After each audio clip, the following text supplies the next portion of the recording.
Hello everyone and welcome back to Prodigal Overland. My name's Brad, and if you're new to this channel, let me be the first to welcome you. Today, what we have for you is 5 ways to wreck your Jeep Grand Cherokee off-road. And I may or may not have done a few of these, or possibly just about all of them. So you're gonna wanna stick around and see what's coming.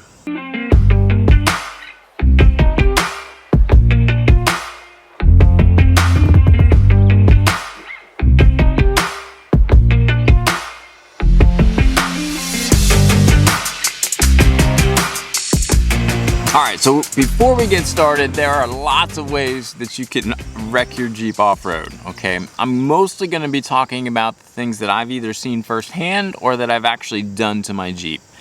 So keep that in mind. Also, if you happen to have been out off-road and really messed up your Jeep Grand Cherokee in a fun and creative way, go ahead and leave a comment below. Let everybody know how you did it. When you're just starting out, that's how you learn, right? We live and we learn. So hopefully we get smarter as we go. But really this video is geared towards kind of letting people in on some of the blunders I've made in my Jeep and hopefully prevent you guys from making the same mistake. Okay, so let's warm up with one of the more common ones. Number 1 way to kind of wreck your Jeep Grand Cherokee off-road is to forget to take off that lower front fascia. Okay, if you haven't done this already, you're gonna wanna make sure that you remove that kind of lower front air dam. If you don't, what you're gonna run into is if you have any kind of steep approach angle, you're gonna be ripping that off. So what you're gonna see here in this clip is an example of a steep approach angle. So you're gonna hear that he hit twice right there coming across. Now he took off that lower front fascia, but this gentleman here did not, and to get him through that previous obstacle, we actually had to set up some X-spool like traction boards to get him through without bumping. So here's another example from when we were out at Roush Creek. I was coming up on kind of that large boulder there, and had I had that plastic lower front fascia on, this would be another instance where I might have just broken the thing off. Here's another example of just kind of how tough that lower front guard is. You'll see me come down right there. Hit nice and hard, no damage to my Jeep. You want for sure to kind of take that off so that you're not running into a situation where you go ahead and wreck it. Or better yet, get yourself a lower front guard, stick it on the front, some sort of plating. Mine's from Chief Products. Been very happy with it, but it kind of fixes that problem for you. So you've got nice, strong protection up front. All right, number 2 would be hitting the side along the Jeep. I have rock rails. That was one of the first things I put on. They've taken a few hits. Okay, we'll lace in some footage here of some dents in my rock rails. My most significant one happened out in Texas, in Big Bend. We did a trail out there. We did Black Gap Trail out in Big Bend, which is a Jeep Badge of Honor trail. And we did that when my air suspension was out. So we weren't as high as we needed to go, and I sure put a couple dents in that. So partly my fault, but without the rock rails. So if you don't know, rock rails are designed to take the hits, right? They take the hits so that your Jeep doesn't. So you want to make sure that if you plan on going out off-road, if you're going to be anywhere rocky, that you have rock rails and that you use them. The 3rd way to wreck your Jeep off-road is to listen to your buddy, okay? So if you're practicing good trail etiquette, you should always go out with a buddy. Make sure that buddy you're going out with actually cares about you and your vehicle. I don't want to drop any names, but I have this buddy Jeff who we hung out up in Michigan. If you've not seen any of those videos, you'll want to check them out. But the thing about Jeff is he doesn't really care about my ride, and it took me a while to figure this out. The most famous Boy I Love Jeff moment was probably when we were out at the sand dunes, Silver Lake sand dunes, and he sent me up a dune that he knew full well was going to mess me up, just to see what would happen. So here's a good example of what I'm talking about. We had been going up this hill. I had done it twice successfully. If you look closely, you're going to see that I knocked my rear bumper off. and it's just kind of dangling by the time I get to the top. And this was the line that Jeff kept insisting that I go on, and I should have been smart enough to realize that if he's insisting it, it's probably not a good idea. And this, what you see here, is just kind of the damage, the aftermath. They're kind of ripped out most of the clips that were holding my bumper on. Just to get through that day, we kind of had to just kind of put it back in place and duct tape it. But just some good examples of if someone's trying to get you to do something that kind of feels like it's not a smart idea, go with your gut. It's probably not a good idea. So with this rear bumper situation, you want to kind of be aware of your departure angles, okay? The problem I ran into in the dunes is as we were kind of bouncing across the dunes, I happened to be going really fast, and as I came down, I hit a bump and it just ripped off my back bumper. So again, there's protection that you can do to kind of fix that situation. Steel bumpers, bumper guards, stuff that'll kind of protect that a little bit more. Personally, I'm in need of that, and hopefully very soon we'll be able to fix that situation. And if you happen to be out off-road and you know the person you're with doesn't really care if you take the damage, the best thing to do is make them go ahead of you so they take it instead of you. Okay, the fourth way to wreck your Jeep Grand Cherokee off-road is to not be aware of how wide you are. If you don't know, the Jeep Grand Cherokee is wider than a Wrangler, okay?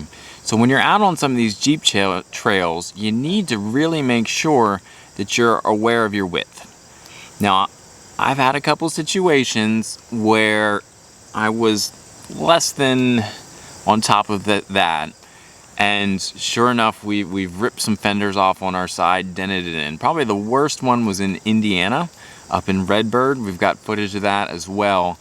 But we're kind of working our way up a trail, doing our best to kind of squeeze through, and the squeeze didn't really happen. So sorry for a little bit of a shaky video here. This is my daughter filming. But what you're going to see here is that we're kind of in a tight spot, and we are trying to just kind of make it up the hill. And I'm told to go, and then I'm quickly told to stop. And what happened is, as you'll see here in a second, kind of dented my side fender. Lauren's going to pick it up off the ground. And so definitely some trail damage from that. So just be aware of your surroundings and just about how wide you really are. Yeah. I can hold it. Or Sam can. Yes. What the heck is this? Oh, it's the rim. Can you show us what we lost? If you say the rim of the tire. Not the tire of the guard. What? Oh, look. There's my wounds.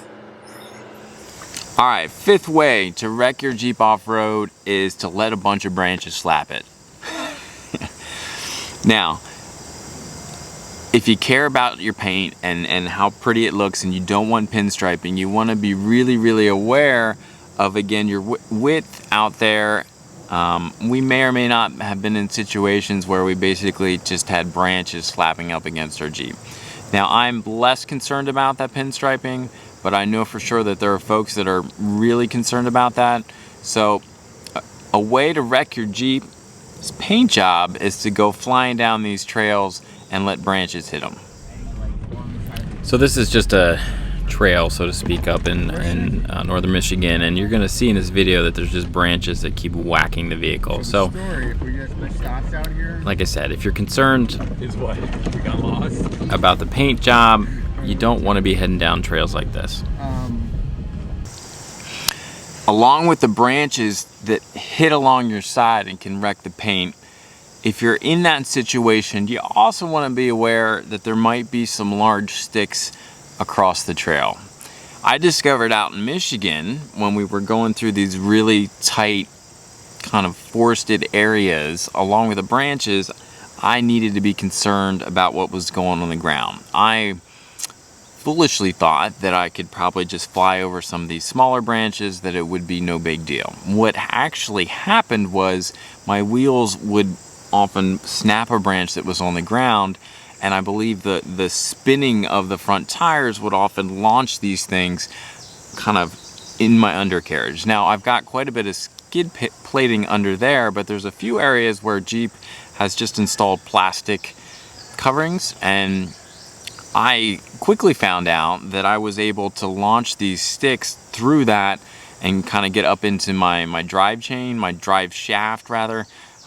We've had some kind of wedged in there that I would be driving along and could actually smell something burning, only to stop and pull out a large stick that was close to being ignited. So watch your speed out there, okay?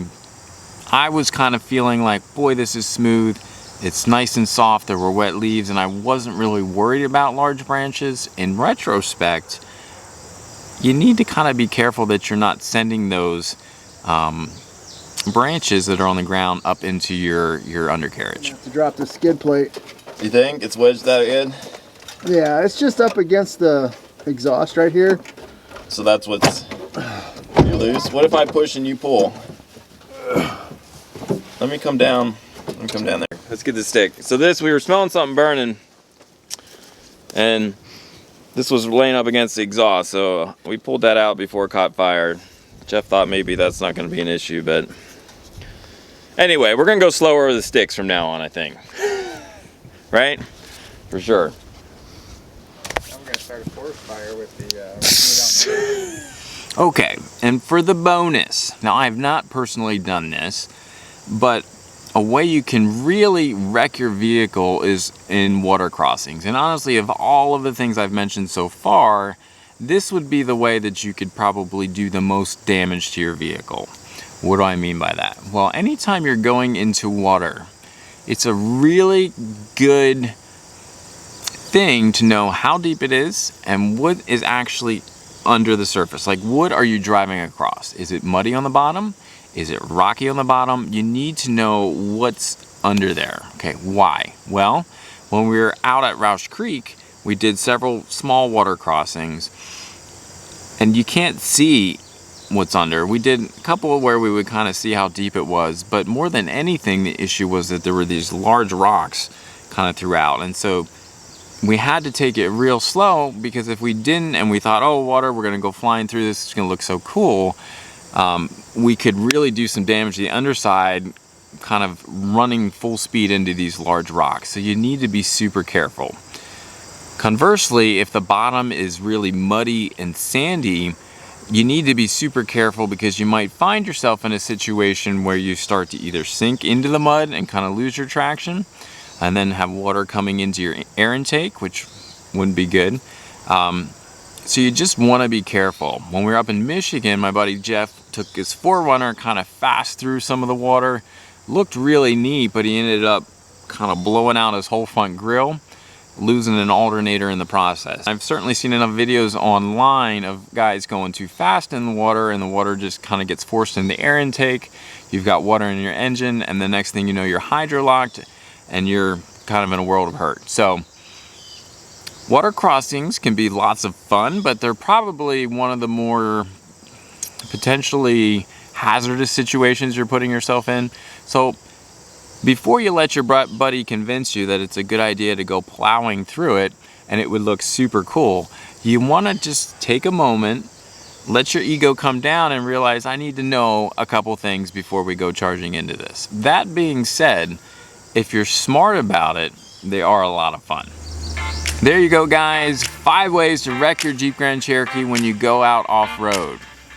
I hope you enjoyed the video. I had some fun making it. If you've not yet subscribed to this channel, go ahead and hit that subscribe button. Give us a thumbs up if you liked it, and we'll see you guys again real soon. You hit it that time, man. It just went. Popped out. Popped right out.